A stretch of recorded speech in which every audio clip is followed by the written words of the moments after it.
What's up, guys? We are back with another podcast episode, and this week we've just got an assortment of random things. We're talking about the new Selkirk ball, some stuff about some paddles. I played in an MLP-style tournament, and then I just have a small gripe that I want to talk about in the kitchen. So, as always, if you make it to the kitchen, let us know. And you know what, Will? What? We have some real dedicated fans. I thought for sure the amount of people that were going to get to last week's the like true kitchen where we talked about what type of pie would we be at the very end. Oh yeah. There was a lot of people that commented what pie we would be, and it was like way more than I thought. So props to everyone who made it there.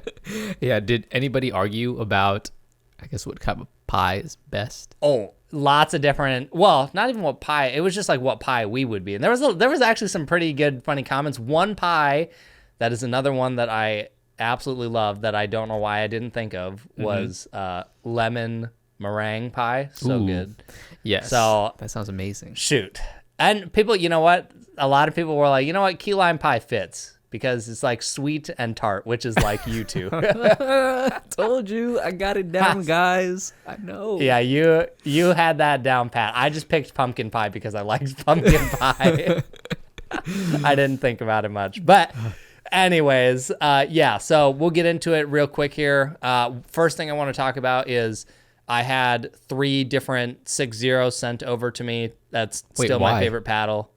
I wanted to do some testing. Some people in my Discord were like, hey, like these are really soft. And I just kept hearing it. So I was like, okay, I'll go check it out. I was like, you know, if they're really that much softer. So what I did, and we'll get to the tournament in a minute here, but I got 3 of them and I took the pink one out, which looks awesome. That's by far their best looking paddle, even over the rainbow. Yeah, the blossom one.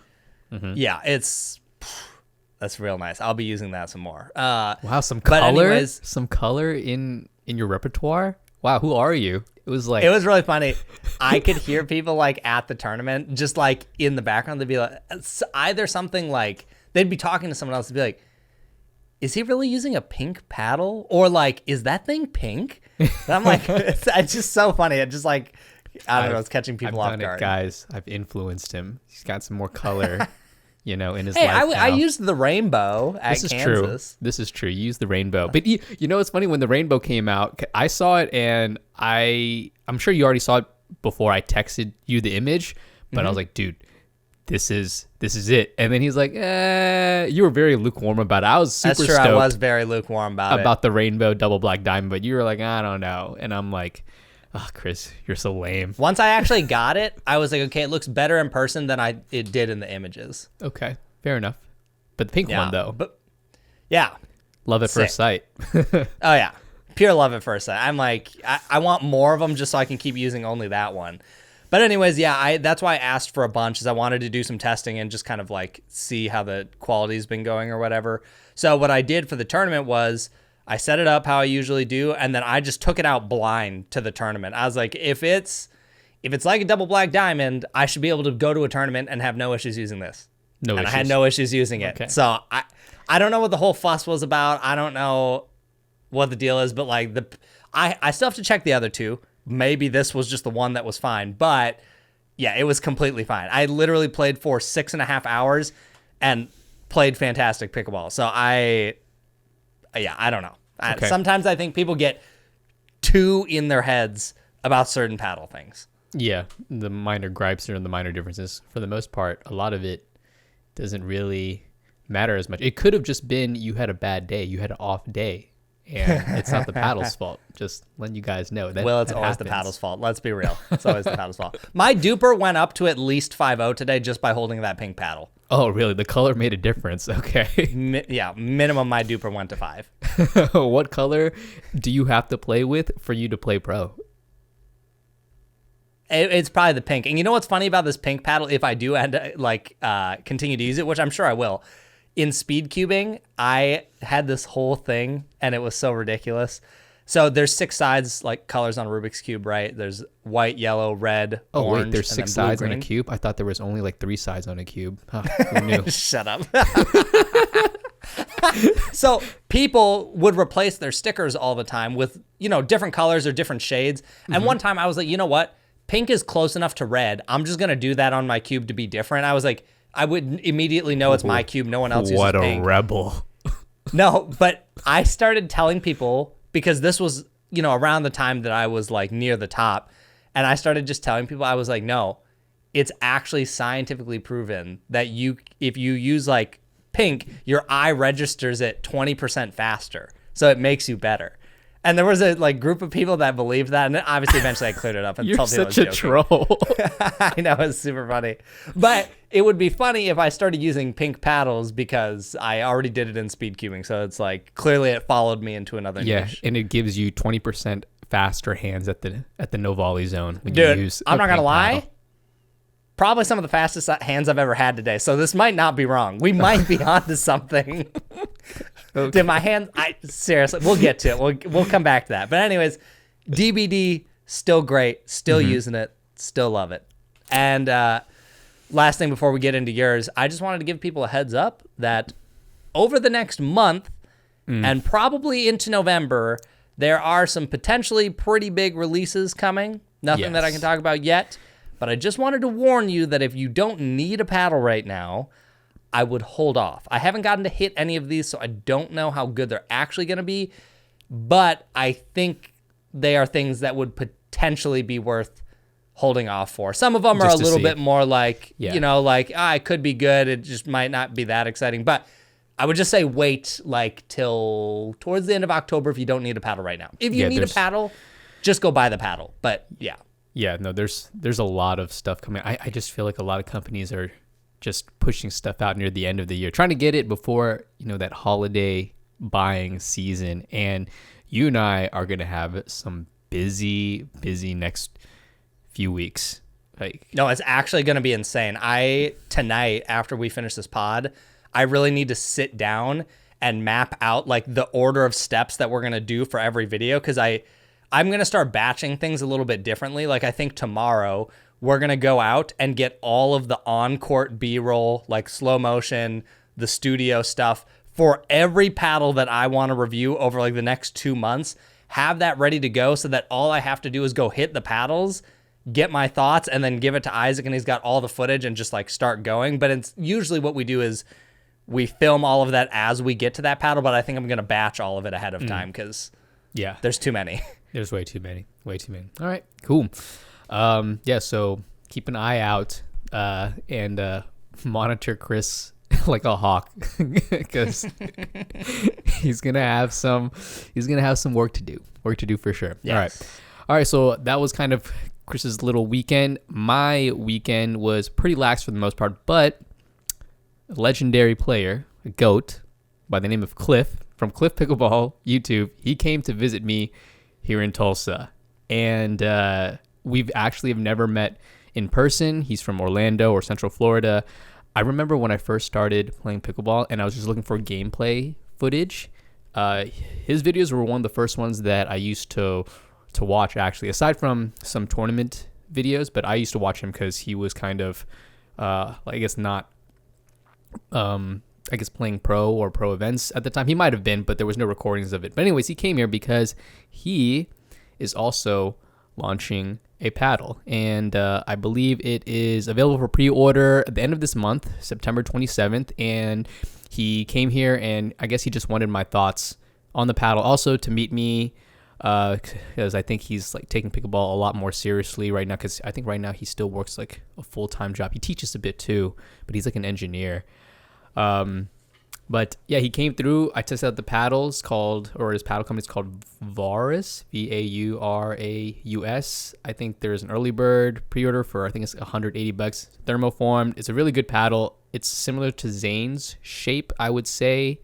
And it is a very, headlight paddle, I would say, which I've been, it's really hard to find an elongated paddle that is headlight. Wouldn't you say?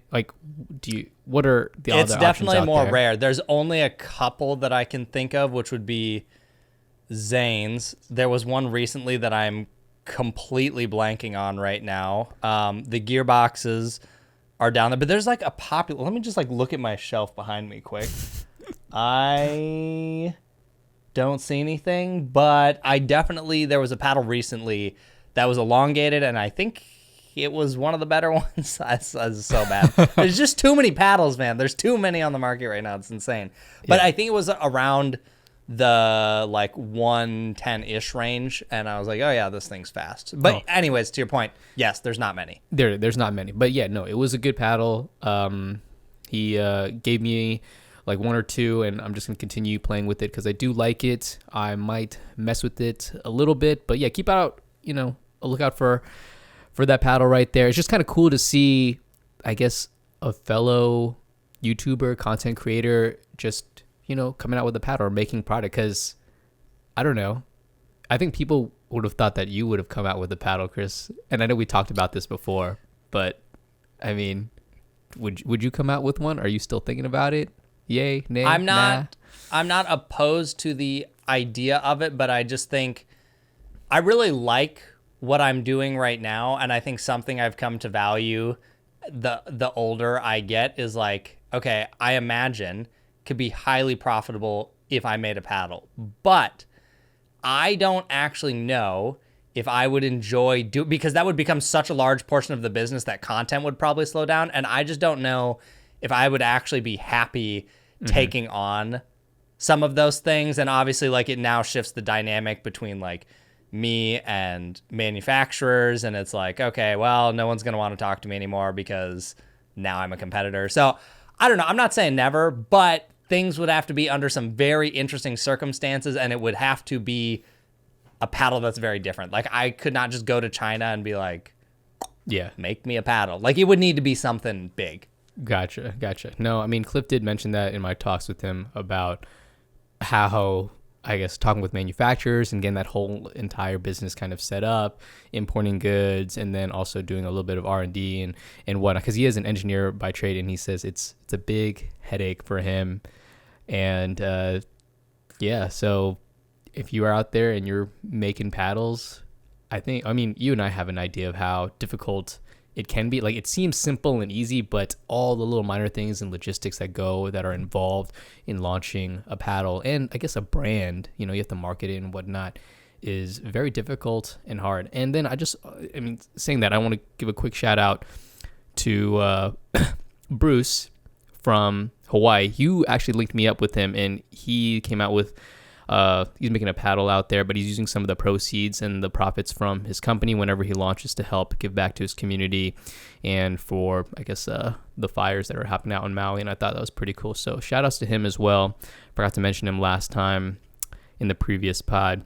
But back over to Cliff. Yeah, he came through. We had a good time. We got to talk. He came here for a day. He came here in the morning. We spent the night, and then he left the next morning. But we got to play some games. And, dude, Cliff is good. Very, very good. Like, wait, you mean the people that comment on YouTube that it has to be 3.5 gameplay are wrong? Really, Will? Really? who would have thought? Who would have thought people look worse in a video than they actually are? Oh my gosh. Wow. People just, if people actually just record themselves play, like, I don't know what they think in their head. Like, do they think they look that much better, or they think that they're that No, everyone good? just thinks they could go pro. Everyone thinks they're a legend when they're just not. Yes, they're bad. You're bad. If you're watching this out there. Well, I don't know. It's bad. bad. Well, you know what? Maybe people who do comment like, this has to be like 3-0 or this is 4-0 in my state. Maybe. I'm just saying, you probably don't look as cool as you think. Actually, I will bet you money you don't. Well, I mean, you did a whole entire video series on 1,000 backhands over the course of 14 days. So you saw a lot of your stuff. And honestly, like, we watch a lot of ourselves playing in our own footage. Tons, all the time. It's our job, essentially. Yeah. When you watch yourself, do you think that same thing? Or when did you realize, oh, man, that's how I look? Like, did that ever go away? Or do you still watch yourself play and you're like, dang, I'm 3.5 at best? No, I mean, I'm to the point now where I've seen so much gameplay that I just know what I look like, so I've just kind of gotten used to it. Maybe occasionally I'll see something and just go like, wow, why am I not like bending my knees more on that shot? Like, that's kind of odd, but it's nothing that catches me off guard. When I first started, it was definitely like, oh, wow, I look like I have never played a racket sport in my life. I'm really bad at the game. Yeah. I mean, it's just, I don't know. The cameras don't capture it the same way. It's probably the same reason that there was a survey done recently, like at the U.S. Open, that was like, or just online, but it was like 70% of American tennis players think they could take a game off a pro player. That like is just amateurs. absurd. What? I'm like, dude, I don't even think you're going to return the ball on a serve. No. You. Okay. Like, I'd be willing to bet you that most of them, even my if they could serve the ball and the pro had to return, I don't think they get a point. No shot. Like, I didn't hear about this, but there's just, all right. So it's already, okay. Pickleball is one thing to think that you're better, that you could potentially go pro, because the game overall is easy. And we mentioned this before, and you could probably take a point off a pro in pickleball. Like, it's more likely, but Yeah. in tennis, no, like there's just absolutely no way. You probably couldn't even take a point off of like a Division II, like college tennis player. Like, and especially if someone is going pro in professional tennis, there's just no way the average Joe can hang. They're built different. Like, these people are absurd. Like, they're crazy, absolutely For crazy. sure. All right. Anyways, that's enough about paddles. We're gonna talk about the next most important thing in pickleball that we actually don't talk about nearly often enough, and which is the balls that we play with, right? Pickleball, but we don't talk about the ball. So That's true, because I mean, with the tournaments, you're basically stuck using two options. At least if you are a competitive tournament player, you're probably only going to play with one of two balls because you have to use it at the tournament.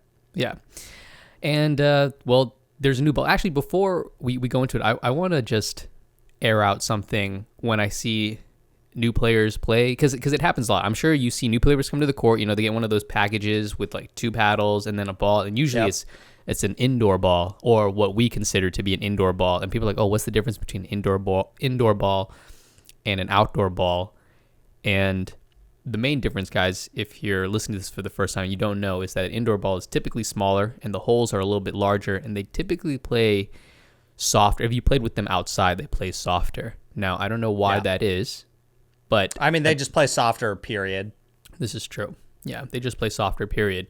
It's probably because indoor balls typically play on like a gymnasium, like a wood floor, and there's a little spring or a bounce to it, and maybe that helps with the bounce, but also I guess like I think it's a lot of things. I'm sure the size of the holes, it's 26 holes instead of 40, and then also I'm sure the ball is just much softer, so like it just gives more, like it probably springs more. Yeah. So that's kind of the differences, and if you go out there and you happen to play with the indoor ball, like, it's fine, but also if you are out there and you see somebody come in, don't be mean about it, right? I've seen some like newbies come to the court, and then they get in a rotation with some people who've played, and then the people who played are just kind of being a little mean to the new players because they don't know any better, and like, don't be mean. They just don't know. Bring an outdoor ball and explain to them very nicely, and just get on with it. It's okay. It's just a ball. Yes.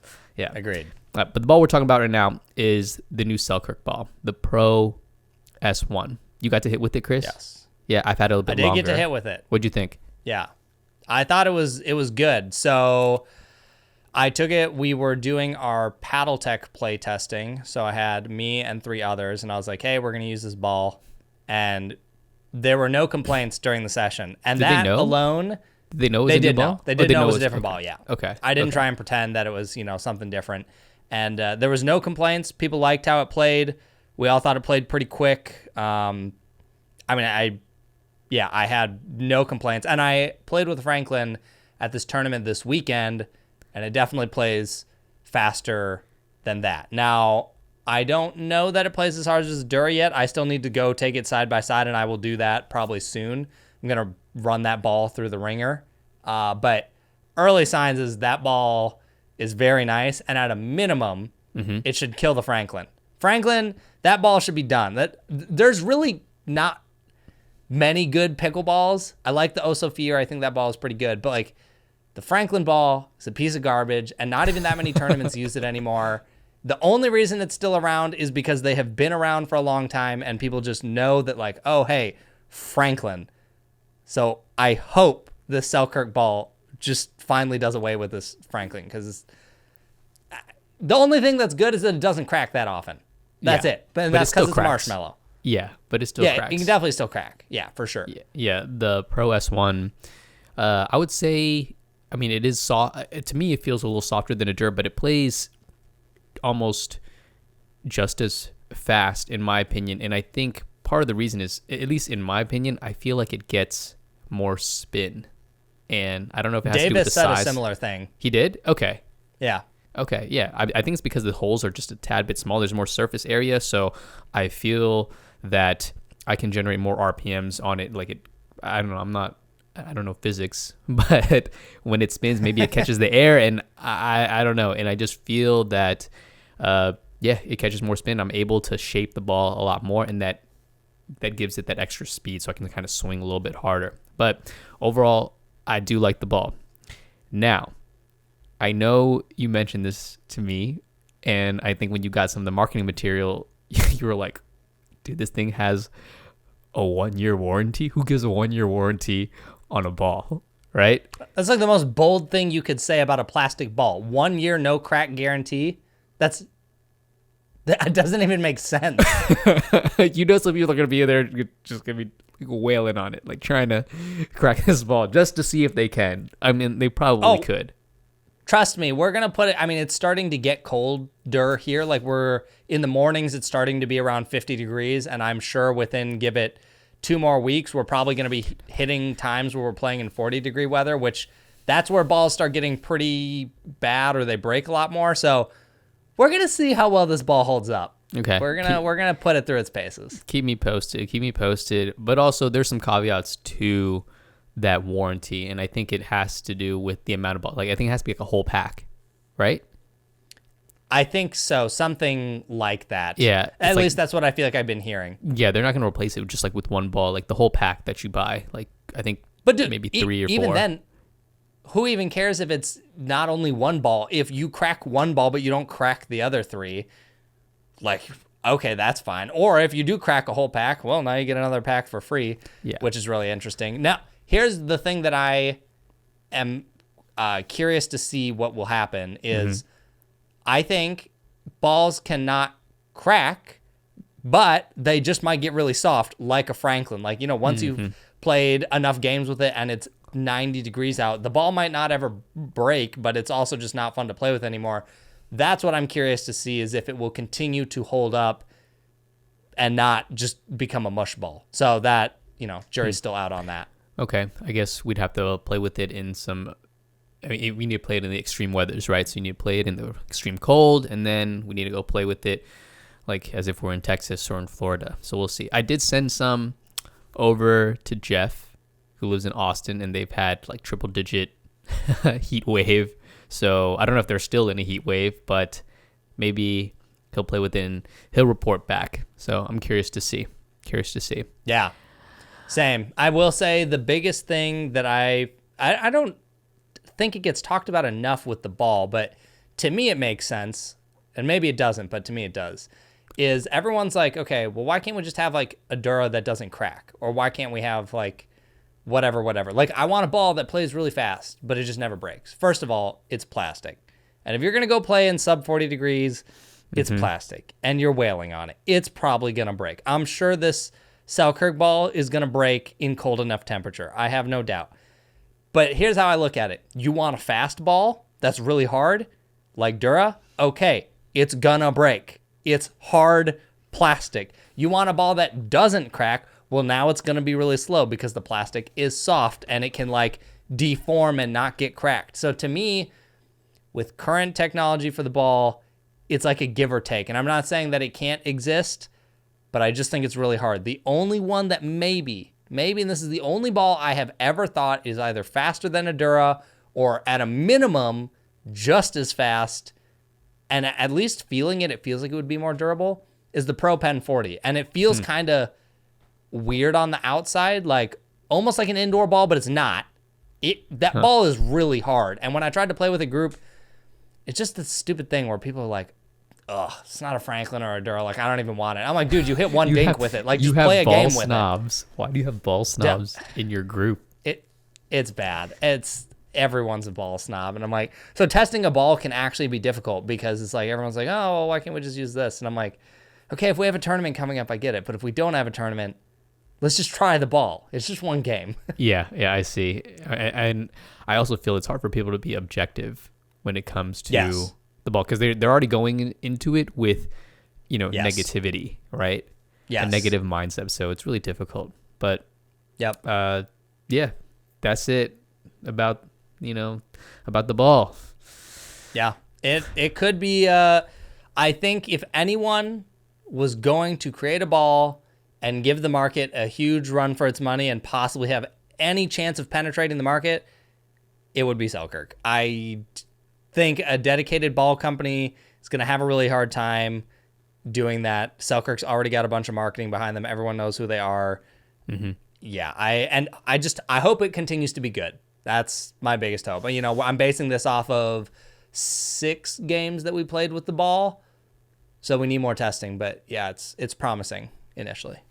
All right, good stuff. All right, well, other new news, at least for me, the facility that's opening up in my town called Top Seed. It's coming along nicely. This week they are starting to pour concrete, and I'm super excited. I went to go check out the building, and it's just kind of cool to see this huge open space with super high ceilings, and I just know it's going to be epic. Like, I'm imagining it right now. But I'm gonna send you some photos. You can check it out. But I'm super stoked to finally have what you've had for the past, I don't know, however many years, which is an indoor place to play, like in the winter, in the rain, or whatever, Well, you know what's funny about this, and I feel like this is just going to become a joke on this show, dude. You don't even have one facility complete yet.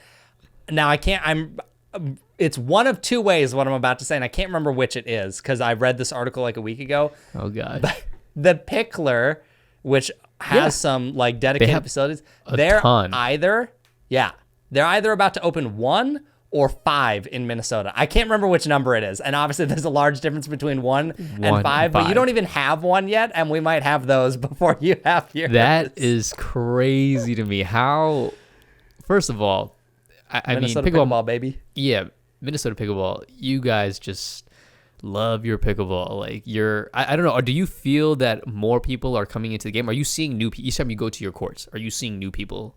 Yeah. Oh, I don't recognize almost anyone that goes to my local courts anymore. No, you're right. Me neither. I went to my local park the other day, and I think the local college, Oral Roberts, ORU, they started like a pickleball club, and the kids there come through all the time. They take over the course. It got so bad. I mean, not bad in a way, but there's so many. I now just keep 2 nets in my car, and I permanently taped lines on the tennis court nearby just to, I don't know, get them so they can get games and they can rotate games in. But I mean, Minnesota must be absurd. If the Picklers coming in with even 1, because I felt you told me just last week or a week ago that you had another one opening up. Isn't Mega Pickle and Pong opening up another location? Yeah, if it's already open. That had a launch. Yeah. So, and you're getting, and we had another one, Pints and Paddles, open up like right around the same time. Well, how are you guys supporting all this? Like, we got players, man. We got players. The demand must be nuts in Minnesota. It's good, man. It's good stuff. I like it. I am genuinely content with. I don't even know that I would be happier in a Florida or another state. Like, I don't think I would be, because Florida, I just hear the courts are impossible to get onto. I don't really have that problem here. I can mostly get on a court when I need to. I know a bunch of people with private at-home courts, and then we just have facilities everywhere. Like, just take your pick. You've got options. It's great. Yeah, you got options. All right. Next up, so you had a tournament this weekend, right? MLP? I sure did. Or regular? Yeah, it was an MLP-style tournament, team tournament, 2 males, 2 females, rally scoring, whole 9 yards. The only thing they did differently, and they've done this every team tournament in Minnesota, and one day I'm hoping they'll finally do it. No one will do the Dream Breaker the right way. They always do some variation. Either you play one mixed game or you play one, like you flip a coin and choose what type of game you want to play. That's dumb. But it's never singles. And it's because not enough people play singles. And my team is always singles stacked. So I'm like, if we go to a Dream Breaker, I'm ready. I'm ready for singles. I mean, why don't they just, I mean, yeah, people don't play it or people don't want to play it, but if it is singles and you're bad at it, just be bad at it. Let it happen. It's just to make most people happy. Like today, the Dream Breaker was the women start and they play until one team gets to 5. Then the men play until one team gets to 10. And then the next mixed game comes and you play until one team gets to 15. And then the last mixed team plays until 21 is over. Why is it so complicated? Why? To be honest, I was mostly fine with that because it reminds me a little bit of a singles Dream Breaker where everyone has to play and it's up to 21. Like this is the closest variation I have seen to what it really is, but I would still rather just play singles. Why? I mean, yeah, just play singles. If not, if anything, do skinny singles, I guess. I don't know. I'd rather do what we did today than skinny singles. Really? Really? Yeah. Okay. Forget skinny singles. Save it for your drilling.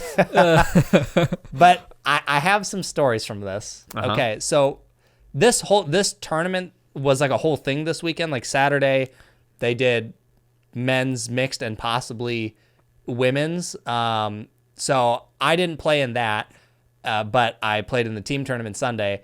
So Saturday, Patrick plays with Isaac. They got third. And then Patrick played with my mixed partner, Melissa, and they got second, I think. So I was just taking some pictures, just practicing with my camera or whatever.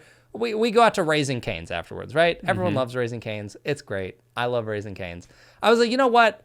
I'm going to be a little healthier this time. I'm not going to get soda. I'll drink the sweet tea. Okay? Okay, so much better. Yeah, I know. So much better. It's really not that much better. But I was like, I'll mix it up. Instead of a root beer, I'll get sweet tea. Okay? It's about 5 p.m.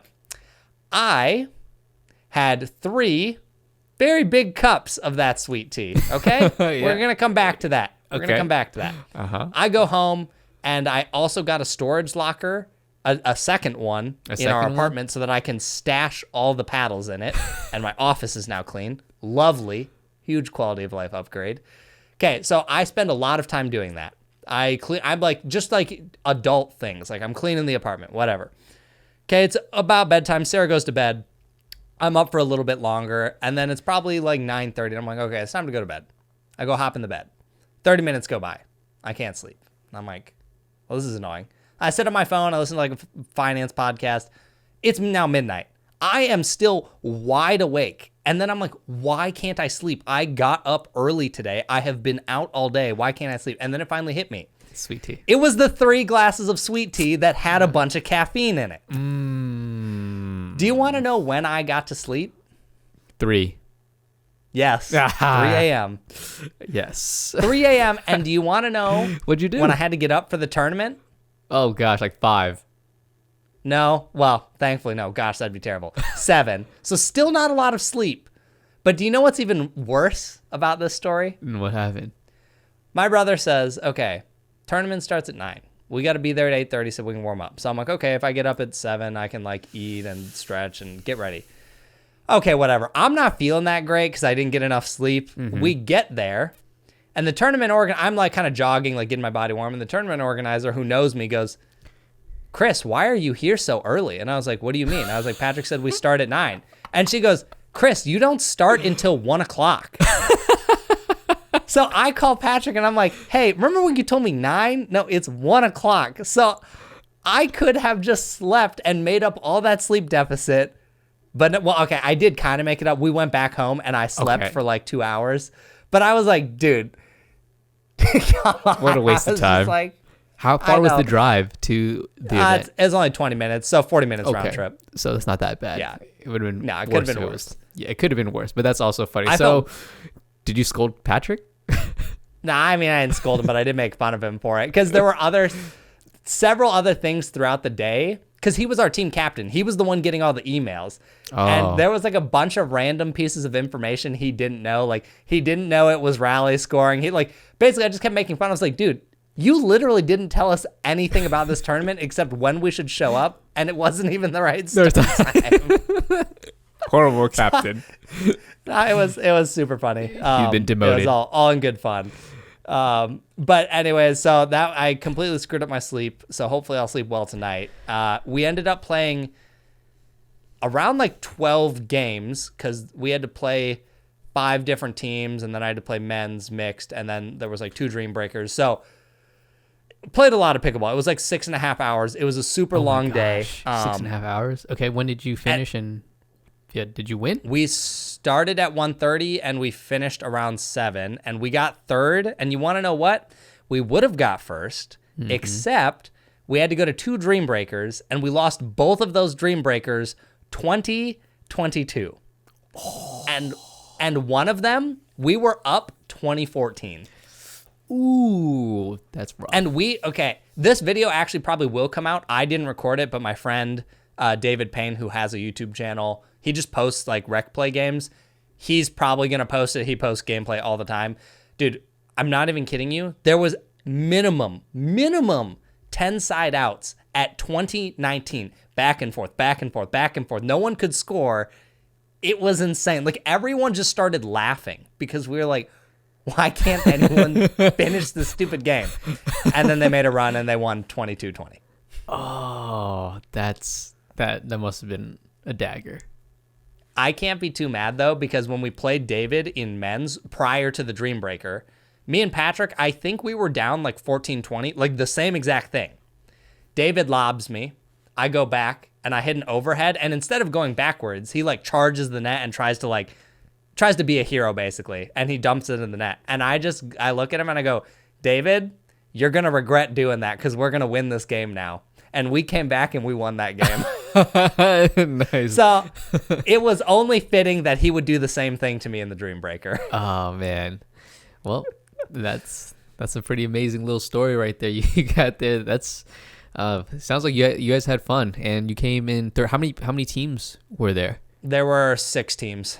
6 teams. Okay. Was it like single elimination? Did you do round robin? How did it work? No, it was basically like a round robin, and then it was your win streak throughout the whole thing. Gotcha. Like who had the highest win record. And then after that it goes to point deficit, I'm assuming. Yeah, point differential. Yeah.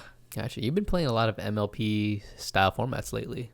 Dude, they like it around here, and honestly, I am all for the format because I think it's really fun going from men's to mixed in the same day. Like, I feel like you have to you have to shift your thinking, and you have to shift it quicker than if you only played men's on one day and mixed on another.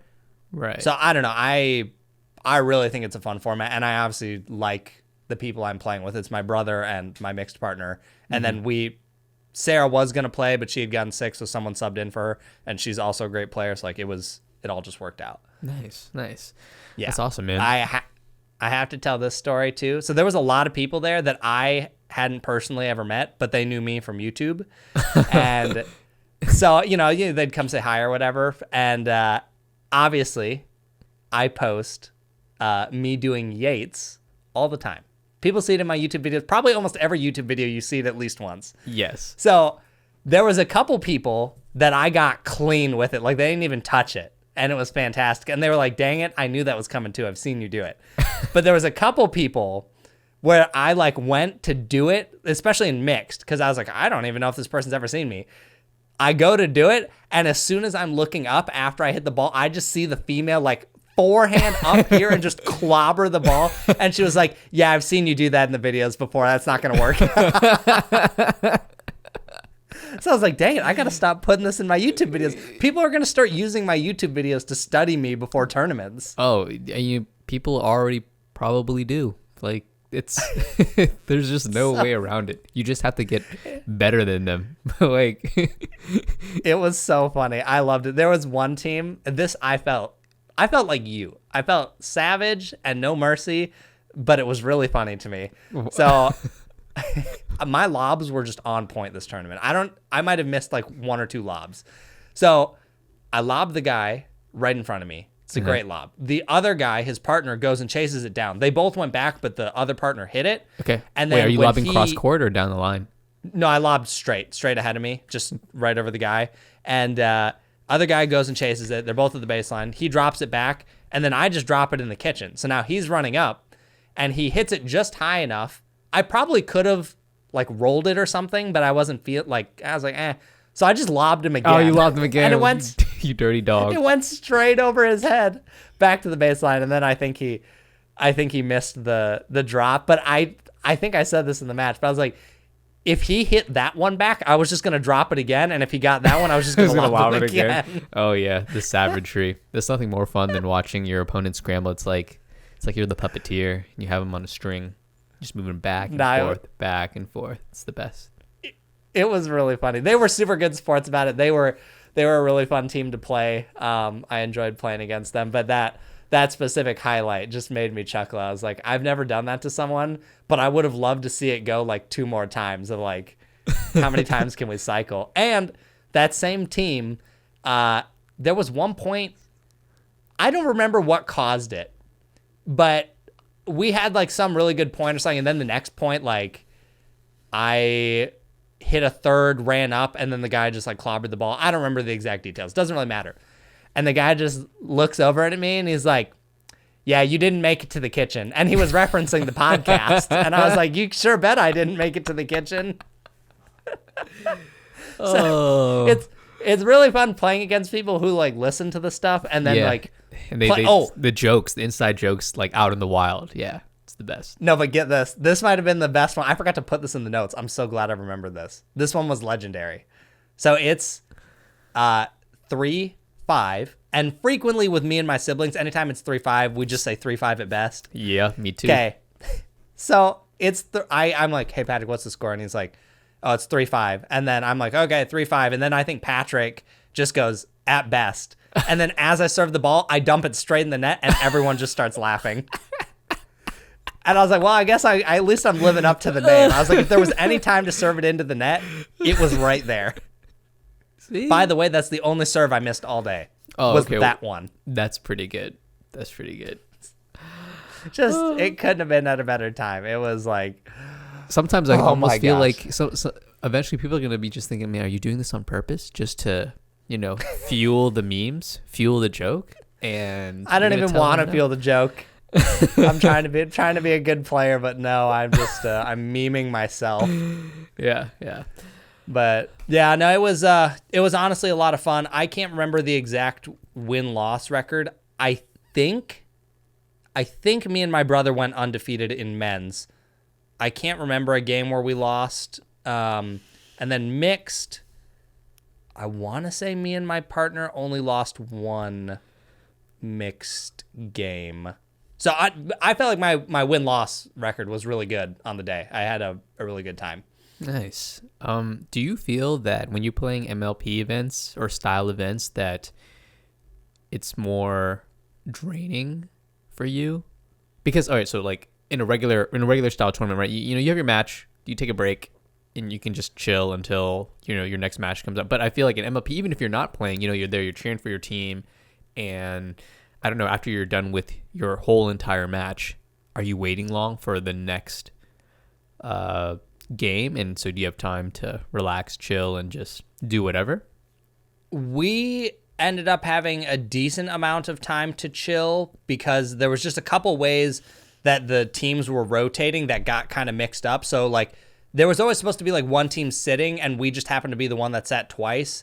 So we did sit a little bit, but that meant at the end we had to play like back to back to back to back. Like it was just like bam, bam, bam. So by the end of this thing, I was exhausted. Like I'm really tired right now. And if our last match had to go to a Dream Breaker, which we wouldn't even have had the sunlight to play a Dream Breaker because that's how long we went, my legs were nuked. I had nothing left in me. Going from men's to mixed, and like in mixed, usually the guy's covering more court. And especially if the female is really good at keeping the ball away, like, you're going back and forth. And then if I'm cheating over a lot, the female's trying to beat me up the line. So now you're running back or whatever.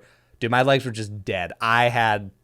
I'm so glad we won that last one because I could not have done a Dream Breaker. Oh, okay. Well, shoot. Yeah. So it's long, draining. man. Yeah, it's long. It's long and draining. More draining than a regular tournament, you would say? It's really hard to say. Like, I was pretty tired after our Kansas one, but we also had really hot heat, and we were just at the tournament all day. Like, I wasn't at this tournament as long. Like, technically I was only there from 12:30 to about 7, which is still long, but like a tournament, there's a lot of times where you're there from 8 a.m. until, in Kansas, we were literally there until 10. Yeah, it was more than 12 hours. Oh, that's what it felt like. Was it more than 12 hours? But I do think there's something about the MLP format that is just generally more tiring. I'm sure cheering for your team and like playing the different formats, like it's just a lot to wear you out. So yeah, I can't wait to go to bed tonight. All right, well, I'm excited. Okay, well, speaking of going to bed, you've made it now to the kitchen, unless there was something else that you wanted to talk about. We get your ass to bed. All right. No, we've officially made it to the kitchen. Okay, so here in the kitchen, it's really just a gripe. And honestly, this is your gripe, not really mine. Well, I kind of have this gripe. You said, can companies stop saying every single paddle is the ultimate blend of power and control? Dude, we're going to go back and forth on this, but this is definitely my gripe. It's not that those can't coexist. There are paddles that I think have acceptable power and also acceptable control.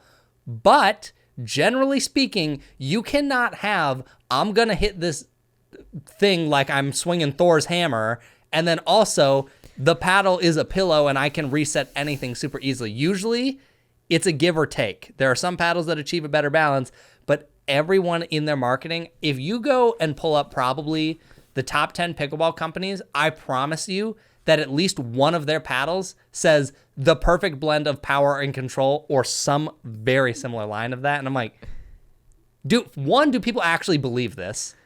And two, why are people so not creative? Like, if I was going to launch a paddle, I would probably do 3 things. Mm-hmm. I would make a power paddle for the people who just want to slap the crap out of the ball. Mm-hmm. I would make a pillow so the people who want control can have it. And then I would make something that's in the middle. And then I would just say, if you want all power, this is it. I'm not going to tell you that this one's a dinking machine and has power, because it doesn't. If you want a dinking machine, go over here. Like, don't tell me it can do everything. It just... Hey, Dave, this is really pissing you off. It just makes no sense in my head. Every time I'm like, I just shake my head whenever I see it. You should make a reel or a short video where you just go to every single website, all the marketing material for every single company. Read it, or just find the section where they say that, and then just put it back to back to back, and just list all the companies. Have a counter. How many paddles you can find? I like that idea. I should do that. We should do the one where you and I, we gather all the marketing material of all the different paddle companies, and we just react. We just read them, and we just react to them, because I'm sure there's a lot out there that are kind of wild. I think it would be really funny if you and I did one where we grabbed different companies, and then we would read it to, like, I would read mine to you, and you had to guess which company wrote it. Ooh, I like that. Maybe we should do that on the next podcast. Okay, we do it on the next podcast. Let's I'll write that down. Okay, we should probably ask the community for some help, because like I don't want to go through all these different companies trying to find stuff to read. It's not that hard. You just go to Selkirk.com, Gearbox.com, Onyx.com. All right, it's not that hard. You can make the list of all the companies you want, and then we'll. I need a pay raise. I need a pay raise for this. Don't tell Isaac to do it. That's true. This is the type of stuff where like just having a like assistant to just be like, hey, can you just like go grab these and like highlight the funny ones. Which you do have, technically. But he's editing and shooting. You can't true. distract him from the main tasks, You can ask Sarah. If you want to be an intern for me, Will, I might allow it. No, you don't pay me enough. You don't even pay me now. I pay you in friendship. It's not enough. Your friendship is not enough, Chris. I heard the Building Pickleball podcast. I shed almost a single tear. I was like, oh my gosh, he likes me. A little less every day. A little less every day. Did we have to, like, maybe it's nationals or something, I don't know where, but we have to do a singles rematch to, like, I mean, we're over a year since we met now, obviously, but we need to do it. I feel like if we did it annually, it would be cool. It would be cool. And I feel like it would be much closer now than obviously the first time we met. For sure, much closer now. And plus I don't drill, so yeah, it's gonna be tough. I'm not gonna lie. I'm gonna have to like prep a little bit, train a little bit. You know, might actually have to drill a little bit now to beat you. But yeah. Oh, dude, I forgot to tell you this. What? Eric has not made it to the kitchen yet. Oh, what? He didn't make it last week. If he did, I haven't seen the comment, but I've been looking for it. Well, guess he didn't make it. You might have to go back to him and be like, bro, you said you always make it to the kitchen. You have to go back because you're visiting Hawaii next, not me. That's true. But you don't have him on like Instagram or something? Nah, I don't. Shoot. Okay. He'll figure it out. He'll figure it out one day. Maybe Yeah, he'll hear this one and then go back. Yes, maybe he will. We'll figure it out. It's all good. Yeah. We'll figure it out. But yeah, that's all I got for this week. Do you have anything else? No, that's all I got for this week as well. Thanks for listening, and we'll catch you guys on the next pod. Peace. Later.